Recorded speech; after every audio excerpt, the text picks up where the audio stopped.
Guys! Good evening! Magtabon ta guys kay watay braba. Sidong na ta matug. Nya nakapurong ta guys kay tugnaw guys oy.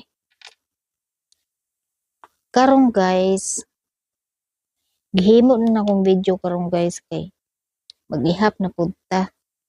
Mag-ihap na pud tang sweldo kay nakasweldo naman ta guys. So today na guys oh. Nanadiri guys.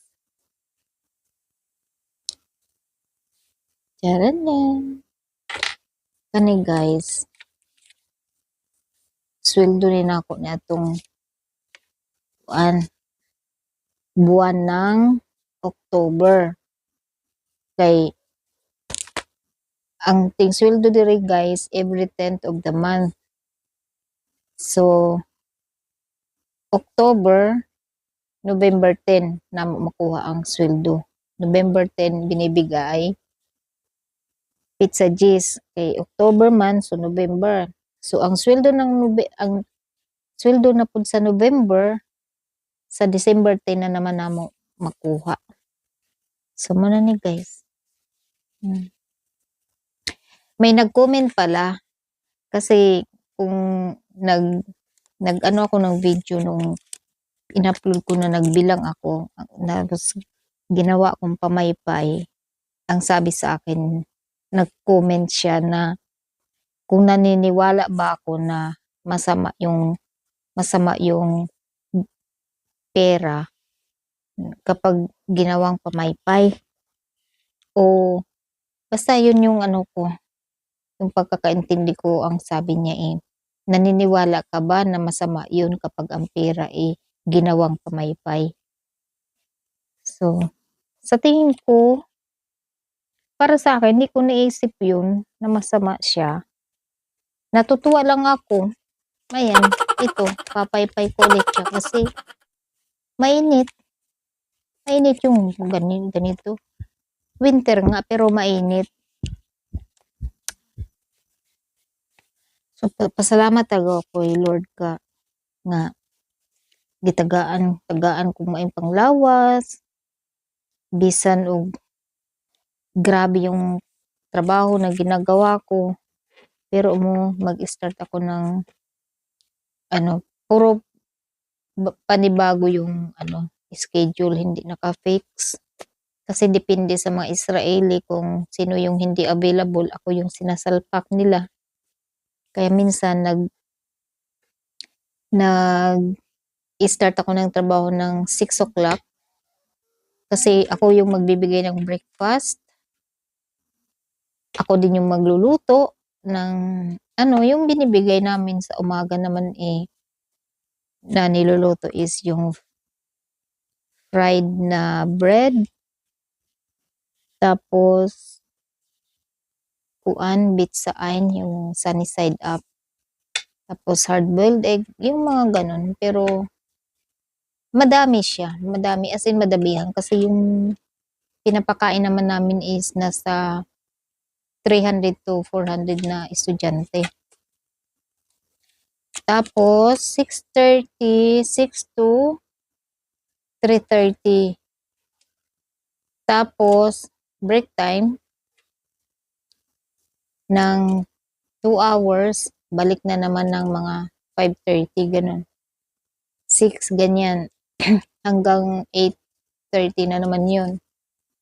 Tapos, afternoon guys, sa dining, pagkatapos nun, ang part-time ko naman is yung maglilinis na naman ng mga rooms sa mga principal, sa mga teachers' rooms, sa mga offices, ganun, dito sa school.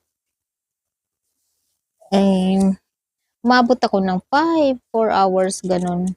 Kasi hindi ko rin kaya na matutulog ng 2:00 ng madaling araw.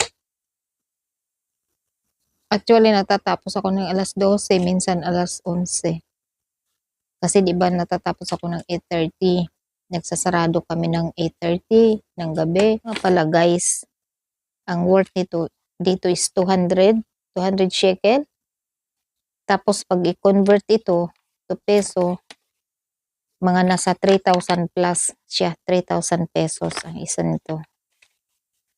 Ito naman is 100 shekel.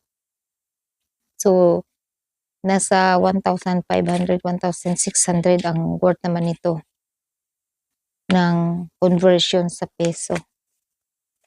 So, ito lahat, umaabot ito ng siguro mga 140 to 150K. Sweldo ko to isang buwan.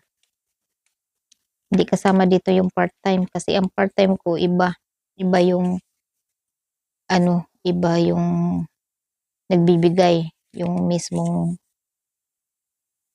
manager dito sa school. Tapos ito naman sa mismong may-ari ng school kung saan ako nagtatrabaho. So ayan guys, ayan na. Gagawin na natin siya ng pamaypay. Para kahit papaano mawala man to sa mga kamay ko, meron akong video na napapanood na ayan, nakakawala siya ng pagod. Kasi ganito ba naman ang sweldo mo?